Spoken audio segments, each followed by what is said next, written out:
नमस्कार शिक्षक साथियों, स्वागत है आपका मेरे YouTube चैनल टेक आदित्य पर। जैसा कि आप लोग जानते हैं, कल प्रधानाचार्य की परीक्षा हुई है पटना में, जिसमें लगभग काफ़ी प्रश्न टफ पूछे गए हैं।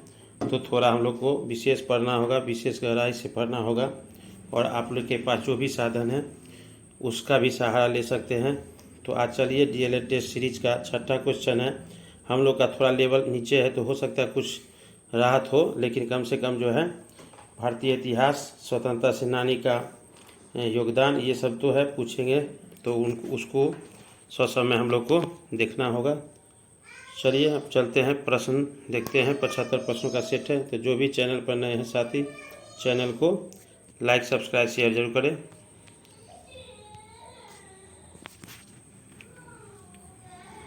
जल्दी जल्दी देखते हैं प्रश्नों को।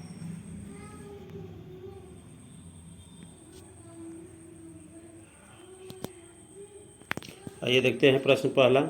किसका कथन है प्रत्येक वस्तु जो जरा भी सत्ता रखती है किसी न किसी परिणाम में सत्ता रखती है, मापने योग्य है। ये थॉर्नडाइक का नियम है। तो इस पहला का आंसर भी।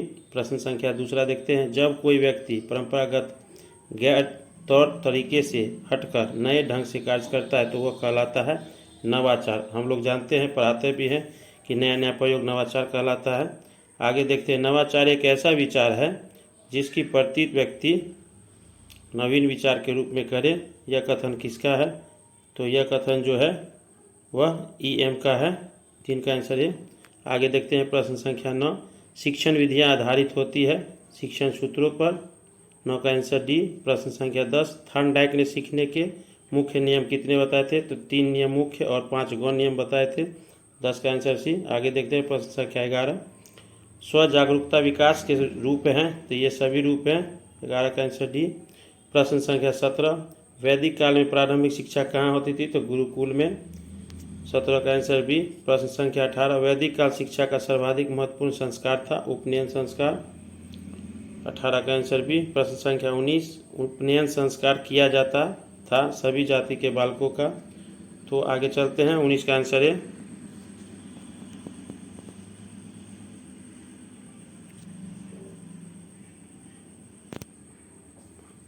प्रश्न संख्या 4 हो चुका है। आगे देखते हैं प्रश्न संख्या 5। शिक्षण अधिगम हेतु दिया गया उद्दीपन, मार्गदर्शन, दिशाबोध और प्रोत्साहन है। यह कथन किसका है? तो रायबर्न का है। प्रश्न संख्या 6। प्राचीन शिक्षण पर विधियां थी शिक्षक केंद्रित, आज के शिक्षण केंद्रित, बाल केंद्रित हो गया है।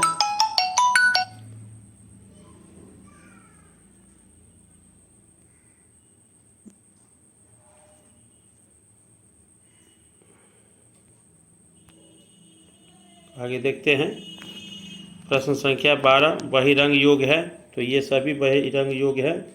12 का आंसर D। प्रश्न संख्या 13। अंतरंग योग है समाधि। 13 का आंसर C। प्रश्न संख्या 14। शांति शिक्षा के लिए आवश्यक है, तो ये समस्त विषयों की शिक्षा दी जा सकती है। 14 का आंसर B। प्रश्न संख्या 20। बेसिक शिक्षा अधिनियम पारित हुआ था 1972 में। 20 का आंसर D।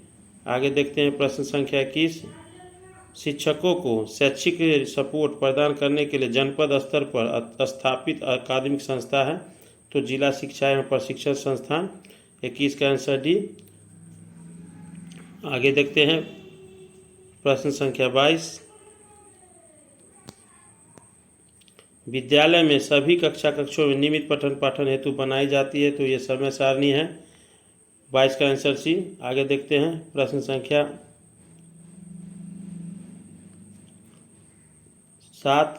शिक्षण करते समय ध्यान रखना चाहिए बच्चों के रुचि एवं मानसिक स्तर का। 7 का आंसर C। प्रश्न संख्या 8। शिक्षण को व्यवस्थित एवं प्रभावपूर्ण बनाने का माध्यम है शिक्षण विधियां।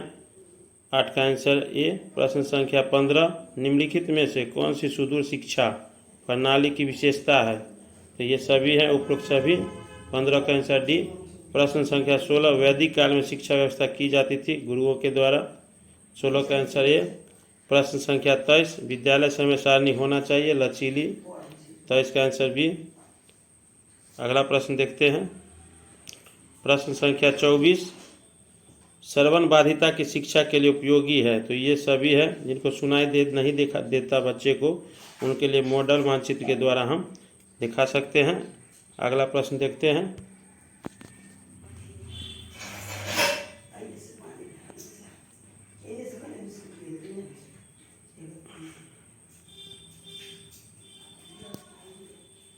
प्रश्न संख्या 25 विशेष शिक्षा से संबंधित है, कम योग के विद्यार्थियों के लिए शैक्षिक कार्यक्रम।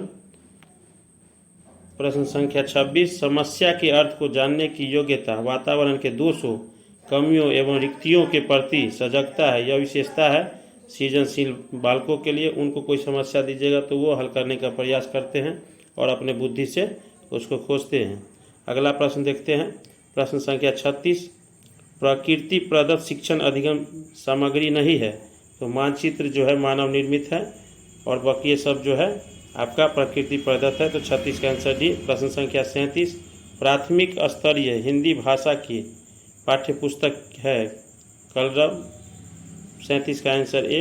आगे देखते हैं। प्रश्न संख्या 38 छात्रों में सूक्ष्म अवलोकन की क्षमता विकसित होती है भ्रमण से, जब तक वो भ्रमण पर जाएंगे नहीं उनको पता नहीं चलेगा, तो 38 का आंसर ए। प्रश्न संख्या 46 विशिष्ट शिक्षा के अंतर्गत आता है, तो ये सभी जो है विशिष्ट शिक्षा के अंतर्गत आते हैं, 46 का आंसर डी। प्रश्न संख्या 47 सही दृष्टि कहलाती है, तो 6/6, 47 का आंसर ए। आगे देखते हैं। 48 शैक्षिक समावेशन से तात्पर्य है, तो सभी बच्चों को शिक्षा प्रक्रिया से जोड़ना, समावेशी शिक्षा इसी को बोला जाता है। प्रश्न संख्या 48 का आंसर सी। आगे देखते हैं अगला प्रश्न। निम्न में से कौन सी अक्षमता केवल जन्मजात होती है, तो मंद बुद्धि। 110 रुपया। प्रश्न संख्या 18 हिंदी वर्णमाला में स्वरों की संख्या कितनी है, तो यह 11 का आंसर बी। प्रश्न संख्या 29 हिंदी वर्णमाला में व्यंजन की संख्या 33, 29 का आंसर डी। प्रश्न संख्या 30 वर्णों का निर्माण स्वर और व्यंजन दोनों के मिलने से होता है, 30 का आंसर सी। प्रश्न संख्या 39 क्रियात्मक शोध जिस लक्ष्य समूह के बारे में किया जाता है उसे हम समष्टि कहते हैं, 39 का आंसर बी। प्रश्न संख्या 40 निम्नलिखित में से कौन सा क्रियात्मक शोध के उपकरण के अंतर्गत नहीं आता है, तो यह प्रत्यक्षण, 40 का आंसर सी। प्रश्न संख्या 41 बालक एक ऐसी पुस्तक है जिसका अध्ययन आदोपांत शिक्षक के कक्ष में करता है, यह कथन किनका है, तो ये रॉस का कथन है, 41 का आंसर सी। आगे देखते हैं। प्रश्न संख्या 50 सामूहिक परीक्षण होता है, तो शाब्दिक और अशाब्दिक दोनों होता है, 50 का आंसर सी। 51 V.N. दास के अनुसार वंचित बालकों का लक्षण नहीं है, तो उत्कृष्ट शैक्षिक उपलब्धि जो है वो वंचित बालकों का नहीं है, ये प्रतिभाशालीन बच्चों के लिए है, 51 का आंसर डी। आगे देखते हैं अगला प्रश्न।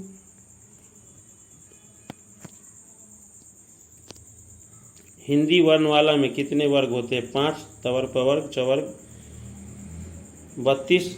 अंग्रेजी वर्णमाला में मूल रूप से कितने स्वर होते हैं, तो ये 5 होते हैं, 32 का आंसर सी। 33 वर्णमाला में अंतस्थ व्यंजन य र ल व स है, तो 33 का आंसर है। प्रश्न संख्या 34 देखते हैं साथियों। विद्यालय की बौद्धिक प्रयोगशाला है पुस्तकालय, 34 का आंसर सी। प्रश्न संख्या 43 भारतीय पुनर्वास परिषद अधिनियम कब बना था, तो ये 1992 में बना था, ये RCI।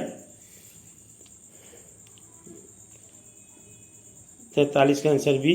प्रश्न संख्या 44 विशिष्ट बालकों की शिक्षा के लिए चलाए जाते हैं संवर्धन कार्यक्रम जिससे उनका विकास हो। प्रश्न संख्या 52 बाल अपराधी बालकों के उपचार की विधि है, तो ये सभी है, 52 का आंसर डी हो जाएगा। आगे देखते हैं। प्रश्न संख्या 53 निम्नलिखित में से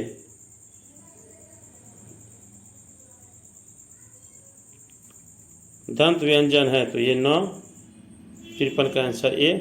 प्रश्न संख्या 54 उचित व्यंजन है ड ढ अंग ढ, 54 का आंसर ए। आगे देखते हैं। प्रश्न संख्या 55 निम्नलिखित में से कौन स्वर नहीं है?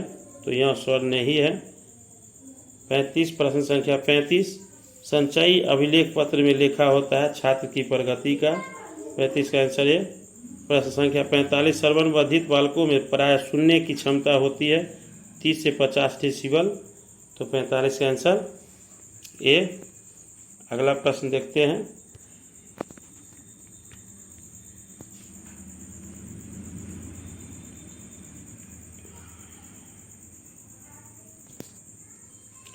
प्रश्न संख्या 56 देखते हैं। श्वास के आधार पर व्यंजनों का वर्गीकरण होता है तो अल्पप्राण और महाप्राण। 56 का आंसर डी। 57 भाषा का भेद है मौखिक और लिखित, ये दोनों हैं, इसका आंसर सी हो जाएगा। आगे देखते हैं प्रश्न संख्या 64 दृष्टिबाधिता का कारण है तो ये वातावरण और वंशानुक्रम दोनों है, तो इसका आंसर सी हो जाएगा 64 का। प्रश्न संख्या 65 मध्यकालीन शिक्षा प्रणाली के अंतर्गत बालक की शिक्षा प्रारंभ करने के अवसर पर कौन सी रस्म अथवा औपचारिकता पूरी की जाती थी? तो बिस्मिल्लाह रस्म। 65 का आंसर सी। आगे देखते हैं प्रश्न संख्या 71 संबोध निर्माण के आधार पर निम्न में से कौन सत्य है? तो मूर्त अमूर्त के क्रम के अनुभव, ये सत्य है। 71 का आंसर डी। आगे देखते हैं प्रश्न संख्या 58 किसी वाक्य की पूर्णता पर विराम चिन्ह लगता है तो पूर्ण विराम। 58 का आंसर बी। प्रश्न संख्या 59 बिना सोचे समझे अधिक खर्च करने वाले के लिए एक शब्द अपव्ययी अधिक खर्च। 59 का आंसर सी। प्रश्न संख्या 60 विशिष्ट वर्ग के बालक नहीं होते हैं तो सामान्य वर्ग, क्योंकि विशिष्ट में प्रतिभाशाली और पिछड़े सभी बालक आते हैं। 60 का आंसर सी। प्रश्न संख्या 66 मध्यकालीन शिक्षा के माध्यम के रूप में किस भाषा को प्राथमिकता दी गई है? अरबी फारसी। 66 का आंसर डी। प्रश्न संख्या 67 बिस्मिल्लाह रस्म वैदिक काल में निम्नलिखित में किस संस्कार के समान होती थी? उपनयन संस्कार के समान। 67 का आंसर ए। प्रश्न संख्या 72 देखते हैं किनका कथन है प्राय उच्च बुद्धि को प्रतिभाशाली का संकेत माना जाता है, तो प्रतिभाशाली बच्चे शब्द का अभिप्राय बच्चे के उच्च बुद्धि से किया जाता है। अब्दुल रऊफ। 72 का आंसर बी। प्रश्न संख्या 73 वह प्रत्येक बच्चे जो अपने आयु के स्तर बच्चों से किसी योग्यता में अधिक हो और हमारे समाज के लिए महत्वपूर्ण नया योगदान कर सके प्रतिभाशाली बच्चों के संबंध में किसका कथन है? कलसानी का। तो 73 का आंसर ए। आगे देखते हैं